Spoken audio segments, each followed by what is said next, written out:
The champagne flutes clinked together in perfect harmony as my father raised his glass toward my sister. The Arizona sunset painted the backyard in shades of gold and pink, and everyone was smiling, laughing, celebrating Megan for being such a devoted daughter.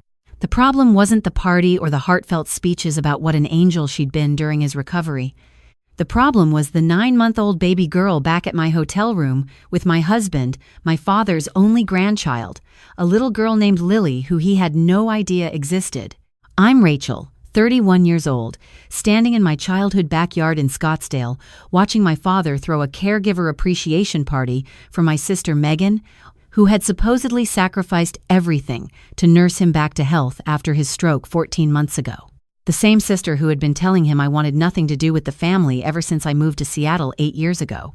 My husband Daniel squeezed my hand so tight I thought my bones might crack.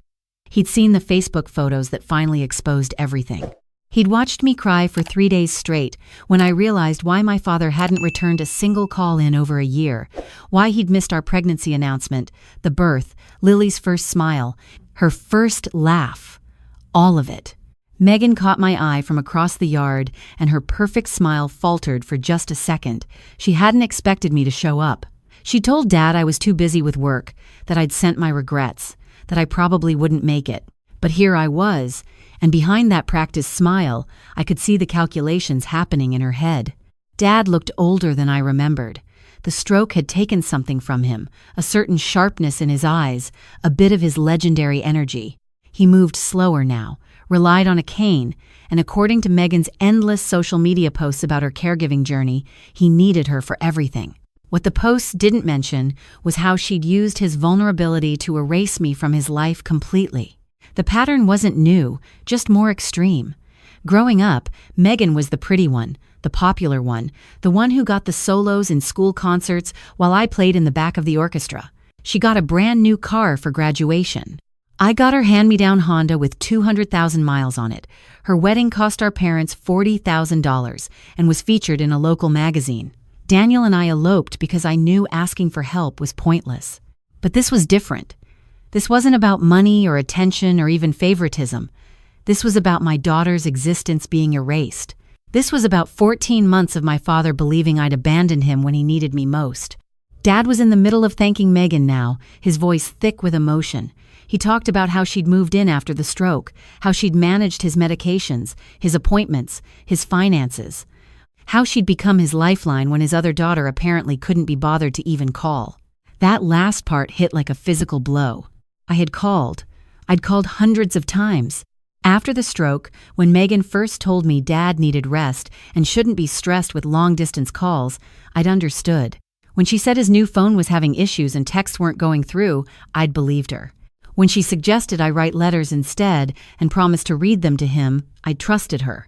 What I didn't know was that every single letter went straight into her fireplace, that every voicemail I left on what I thought was his new number went to a phone she controlled, that she'd been telling him for over a year that I'd cut off contact because I was angry about not getting money from Mom's life insurance.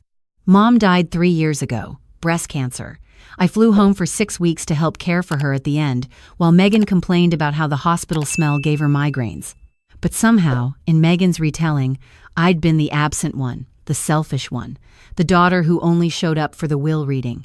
The will reading where I learned Mom left me her grandmother's vintage recipe collection and her share of the family bakery business, Sweet Rose Confections.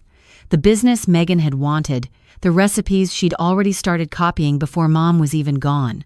Dad raised his glass higher. To Megan, the daughter who never left my side. 50 people cheered.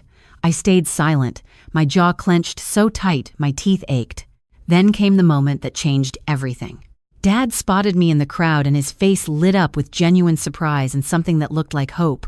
He made his way over slowly, leaning on his cane, and when he reached me, he wrapped me in a hug that nearly broke my heart. "Rachel, you came. Megan said you couldn't make it." His voice cracked. "I've missed you so much, sweetheart. I know things have been complicated, but I'm so glad you're here." Before I could respond, he pulled back and looked at me with that familiar dad expression, the one that used to make me feel like the most important person in the world. "So," he said, loud enough for nearby guests to hear, "when are you going to make me a grandfather?" Megan says she's not sure she wants kids, so I'm counting on you." The world stopped. Daniel's grip on my hand became almost painful. I looked at Megan across the yard.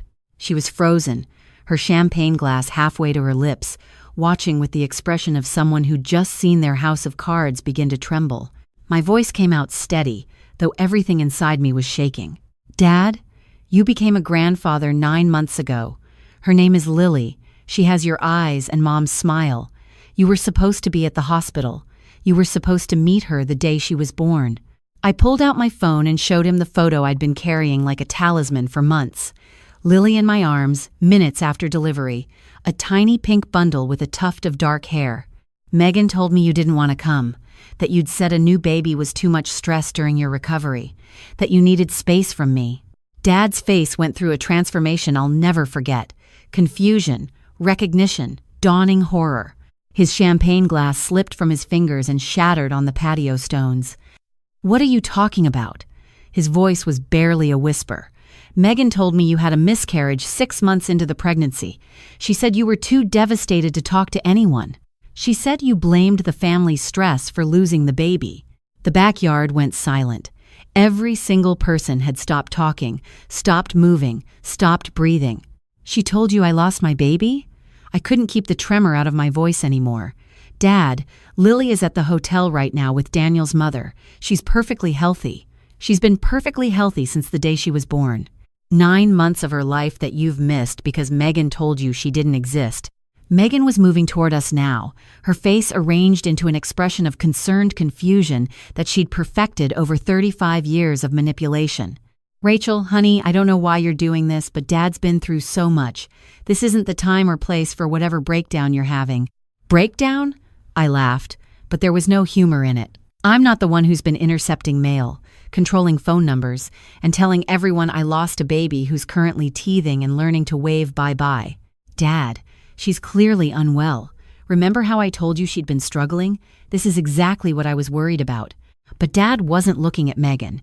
He was looking at the photo on my phone, zooming in on Lily's face with trembling fingers. "This is real? This is my granddaughter? Her name is Lily Rose, after Mom. She said her first word last month. It was Dada." Daniel cried for an hour. My voice broke. "You should have been there, Dad. You should have been there for all of it." The discovery happened 3 weeks before this party, though the suspicions had been building for months. After the stroke, Megan had immediately taken charge of everything. Dad's phone was damaged in his fall, so she got him a new one with a new number that she managed because his fine motor skills were affected. His email password needed to be reset, and somehow Megan became the only one with access. His mail was being forwarded to her house because he was staying with her during recovery. Every communication channel went through Megan, and every one of them became a wall between my father and me. For 14 months, I'd been sending letters, leaving voicemails, even mailing packages with baby items after Lily was born. All of it disappeared into the void. When I'd try to call Megan to ask what was happening, she'd sigh heavily and explain that Dad was having a hard day, or he was at physical therapy, or he'd specifically asked not to be disturbed. "He's still processing Mom's death," she'd said, 6 months after he stopped responding to anything. And honestly, Rachel, finding out about your miscarriage really set him back. He'd been so excited about becoming a grandfather. The miscarriage I'd never had. The lie was so monstrous, so unthinkable, that I'd never even considered it. Why would anyone tell their father that his grandchild had died when she was alive and thriving? What kind of person could look at baby photos and decide to pretend that child didn't exist? The kind of person who wanted a family bakery business for herself. The kind of person who'd resented her little sister for 30 years. The kind of person who saw a vulnerable father as an opportunity for total control. I found out the truth because of my cousin Amanda's Instagram story. She'd posted a video from what she called Sunday dinner at Uncle James's place, showing Dad laughing at the head of the table, surrounded by family members I hadn't seen in over a year. The camera panned past a banner that said, "Welcome home, Dad," with the date of 6 months ago clearly visible. Dad was home. Dad was having family dinners. Dad was well enough to host gatherings of 20 people. And I hadn't been told about any of it. I called Amanda immediately. The conversation that followed rewrote everything I thought I knew about the past 14 months. Rachel? Oh my God, how are you doing? Megan said you've been having such a hard time since the miscarriage. We've all been so worried. The miscarriage? Yeah, she said. You lost the baby around 6 months, and you've been really struggling. That you asked for space from the family while you heal. I wanted to reach out so many times, but she said you needed privacy. Amanda, I need you to listen very carefully. I did not have a miscarriage. I have a 9-month-old daughter named Lily. She is healthy and perfect, and my father has never met her because Megan has been lying to everyone. The silence on the other end of the phone stretched for what felt like hours. What are you talking about? Megan showed us the cards you sent thanking everyone for their sympathy. Cards I'd never written. Sympathy for a loss that never happened. Amanda sent me screenshots of the family group chat I'd apparently been removed from 18 months ago. Hundreds of messages I'd never seen. Conversations about Dad's recovery, family gatherings, holiday plans, all without me. Megan had told them I'd requested to be removed because group chats trigger my anxiety. She'd told them I was dealing with depression after the miscarriage and needed to isolate. She'd told them I blamed Dad's health crisis for the stress that caused me to lose the baby, and that I resented the family for not being there for me, even though I was the one who'd been pushing them away. The narrative was airtight. Megan had spent over a year constructing a version of me that didn't exist, a bitter, damaged, absent daughter who'd abandoned her father when he needed her most. But she'd made one mistake. She'd gotten comfortable. She'd assumed I'd never find out, never show up, never compare stories with anyone. She'd underestimated how much I loved my father and how far I'd go to understand why he'd stopped loving me back.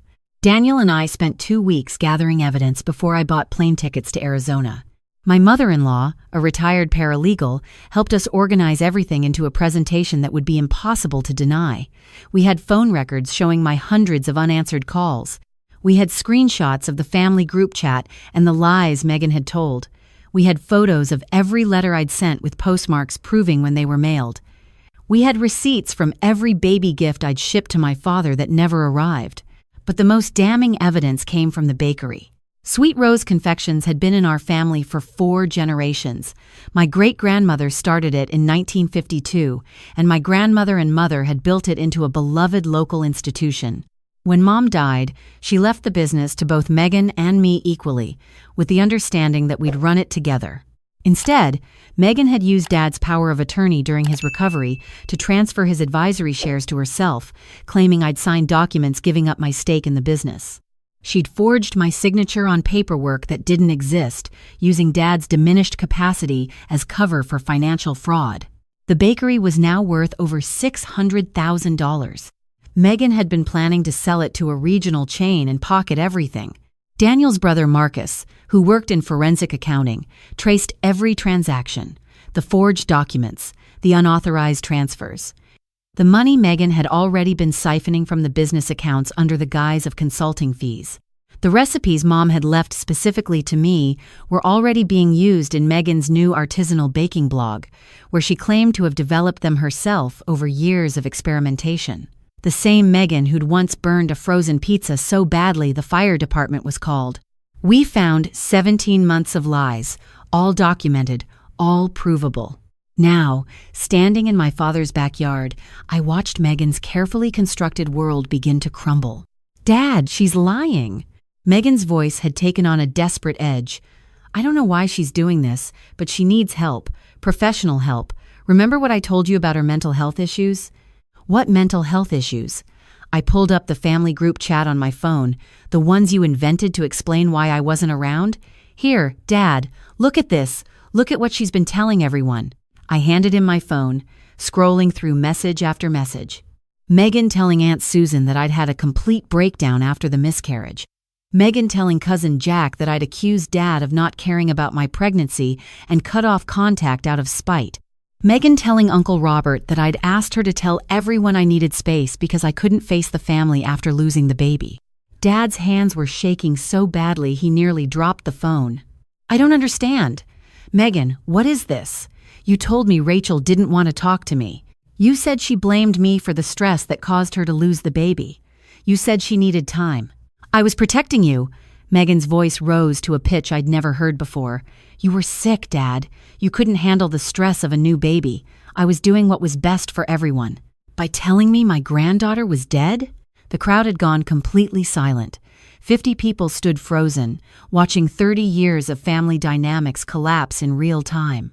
Daniel stepped forward, tablet in hand. "Mr. Morrison, there's more.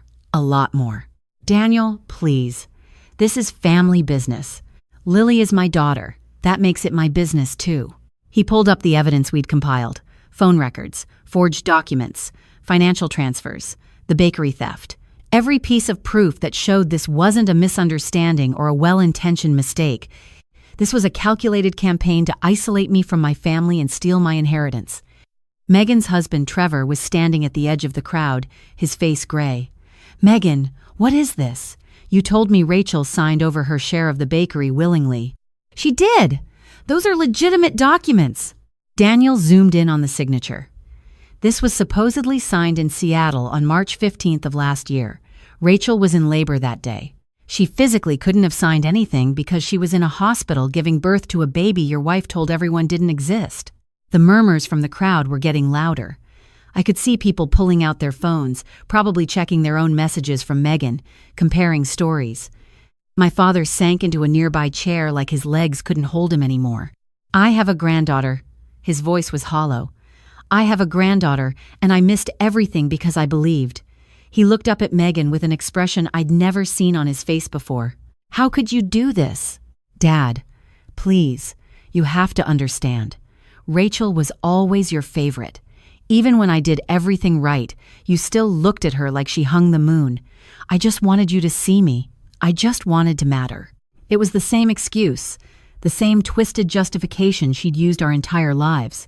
Every time she hurt me, every time she lied or manipulated or stole, it was always because I was somehow the favored one, the one who had it easy, the one who didn't appreciate what she had. "You told me my grandchild was dead." Dad's voice broke. "You let me grieve for a baby who was alive and healthy. You stole 14 months of her life from me. Because you wanted attention?" Megan's carefully maintained composure finally cracked. Tears streamed down her face, smearing her perfect makeup. "I was going to tell you eventually. After the bakery sale went through, I was going to bring Rachel back into the fold, say she'd recovered from her depression, introduce you to Lily then. You would have been so happy. Everyone would have been so happy. You were going to let me believe my granddaughter was dead until you finished stealing the family business." Dad shook his head slowly. "Who are you?" Before I continue, I'd love if you could hit that like button and let me know in the comments where you're watching from. Your support means everything. The party dissolved into chaos after that.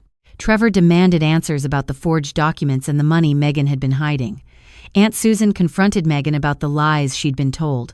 Uncle Robert called his lawyer. Cousin Amanda started crying and apologizing to me for believing everything. Dad just sat there, staring at the photos of Lily on my phone, tears streaming down his face. I sat next to him and showed him everything. Her first smile, her first bath, the way she scrunched up her nose when she laughed. The video of her saying "Dada" for the first time, which made Dad sob even harder. "She has your mother's chin." He traced Lily's face on the screen with a trembling finger. "Rachel, I'm so sorry. I should have tried harder to reach you. I should have known something was wrong when you stopped calling. You believed what Megan told you. You were sick and vulnerable, and she took advantage of that. This isn't your fault, Dad. I missed everything. Her birth, her first Christmas, all of it. She's only 9 months old. There's still so much ahead. First steps, first words, first day of school, all the birthdays. You haven't missed the important stuff, Dad. The important stuff is just beginning." He looked at me with red-rimmed eyes. "Can I meet her? Can I meet Lily? She's at the hotel with Daniel's mom. We can go right now if you want." Dad stood up so fast he nearly fell. Daniel caught his arm, steadying him. "Right now, please. I need to see my granddaughter." We left Megan crying in the backyard, surrounded by 50 people who now knew exactly who she really was. Trevor was on the phone with a divorce attorney before we pulled out of the driveway. Meeting Lily changed everything for Dad. She was cranky from teething and a disrupted nap schedule, but the moment Dad held her, she stopped fussing and stared up at him with those big, dark eyes that were so much like his. "Hi there, little one." His voice was barely a whisper. "I'm your grandpa. "I'm so sorry I'm late, but I promise I'm going to make up for every single day I missed." Lily reached up and grabbed his nose. Dad laughed, a real laugh, the first one I'd heard from him since before Mom got sick. "She's perfect, Rachel. She's absolutely perfect." Daniel's mom had ordered room service, and we sat together in the hotel suite eating overpriced burgers while Dad held Lily like she might disappear if he let go. He asked about everything: her favorite foods, her sleep schedule, the funny faces she made when she encountered something new. "She loves bath time," Daniel offered. "Splashes so much we have to put towels on the floor. Your mother was the same way, drove your grandmother crazy." For hours, we shared stories. I showed him hundreds of photos and videos, narrating every milestone he'd missed.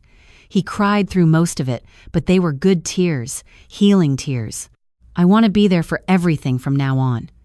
Dad's voice was firm despite his exhaustion. "Every birthday, every holiday. I'll fly to Seattle, or you can come here, or we can meet in the middle. Whatever it takes. I'm not missing anything else." "What about Megan?" His face hardened. "Megan is going to face consequences for what she's done.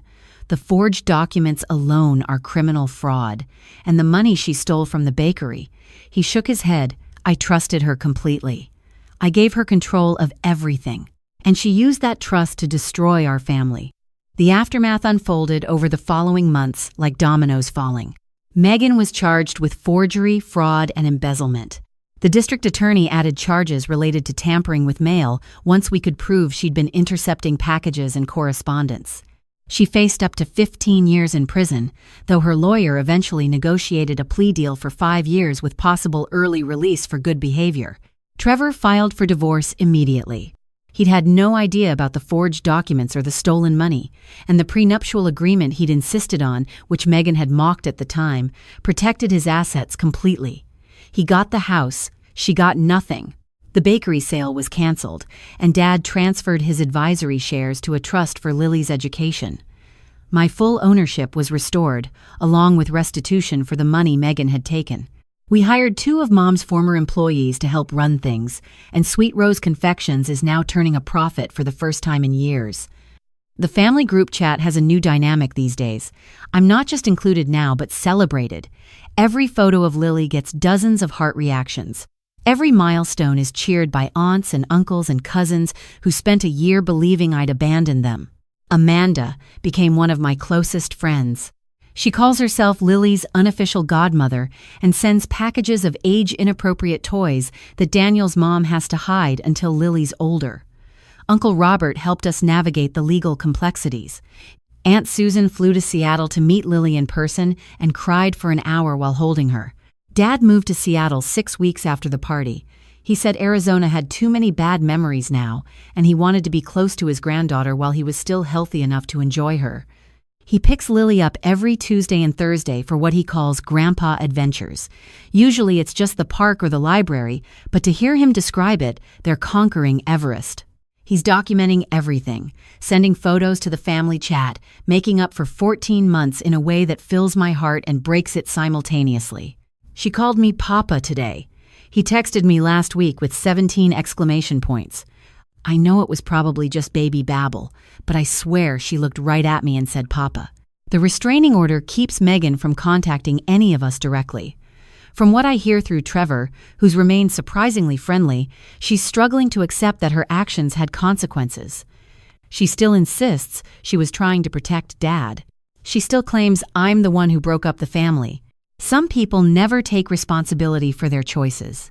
Megan spent 35 years believing she was the victim of favoritism when really she was the architect of her own isolation. Every bridge she burned, she set fire to herself. Every relationship she destroyed through her own cruelty. I don't hate her anymore. Hate takes too much energy, and I'd rather spend that energy on Lily and Daniel and Dad and the family I've rebuilt from the ashes of her deception. But I also don't forgive her. Some things are too big for forgiveness. Some betrayals can't be undone with apologies or time. The party last month was for Lily's first birthday. 50 people crowded into our Seattle backyard, including family members I hadn't seen since Mom's funeral. Dad wore a t-shirt that said "World's Best Grandpa" in glitter letters that Lily helped decorate with handprints. 1 year ago, I didn't know this little girl existed. Dad's voice carried across the yard during his toast. I believed lies told by someone I trusted, and I missed the first months of my granddaughter's life. I'll regret that forever. But I'm also grateful, because now I know the truth. Now I know what I have. And I'm going to spend every day I have left making sure Lily knows how much her grandpa loves her. Lily, covered in birthday cake and completely oblivious to the emotional speeches happening around her, chose that moment to throw a fistful of frosting directly at Dad's face. Everyone laughed. Dad laughed loudest of all. The last time I saw Megan was at her sentencing hearing. She looked smaller somehow, diminished, like the confidence she'd worn as armor had finally cracked. She tried to catch my eye across the courtroom, but I looked away. She didn't deserve my attention anymore. She didn't deserve anything from me. Lily is walking now, toddling around the house with determination that reminds me of Mom. She has 7 words in her vocabulary, and her favorite is Papa, which she shouts every time Dad walks through the door. She's the light of so many lives, this little girl who almost didn't exist in her family's world. Every milestone she hits is celebrated by dozens of people who almost missed it all because of one person's jealousy. Every laugh, every first, every tiny triumph is documented and shared and cherished by a family that learned the hard way how precious these moments are. I ran into Megan's former best friend Kayla at the grocery store last week. She testified at the trial about things Megan had told her, lies about me I'd never heard before. "I'm sorry," Kayla said. "I should have questioned things more. Some of what she said never made sense, but I believed her. A lot of people did. That's what she was counting on. How do you move past something like that? How do you trust anyone after your own sister does something so awful?" I thought about Dad holding Lily at the birthday party, about Daniel supporting me through the worst of it, about Amanda and Uncle Robert and all the family members who immediately believed me once they saw the truth. You don't trust everyone, but you learn who deserves your trust and you hold on to them, and you don't let one person's cruelty make you cynical about everyone else. Lily was in my arms, reaching for the colorful cereal boxes on the shelf. She spotted a display of stuffed animals and said, "Papa," because Dad had bought her a stuffed elephant from that exact display last week. "She's beautiful," Kayla said. "She looks just like you. She has her grandmother's chin." I paid for my groceries and walked out into the sunshine where Daniel was waiting with the car. Who was that? Someone from another life. He didn't push for more details. That's one of the things I love about him. He knows when to ask and when to just accept. We drove home to the house where Dad was probably already waiting to start dinner. He'd been teaching himself to cook from Mom's recipe cards, the ones Megan never managed to steal. His attempts were enthusiastic, if not always successful, but Lily loved watching him work, loved the chaos and the love that went into every meal. This is what healing looks like, I've learned. Not forgetting what happened or pretending it didn't hurt, but building something new from the wreckage. Finding joy in the ordinary moments. Appreciating the family you have instead of mourning the one you thought you knew. Megan will be in prison for years, but I'm done measuring my life against hers. I'm done being the sister she resented, the daughter she competed with, the person she needed to destroy. I'm just Rachel now, wife to Daniel, mother to Lily, daughter to a father who finally sees me clearly. And that's more than enough.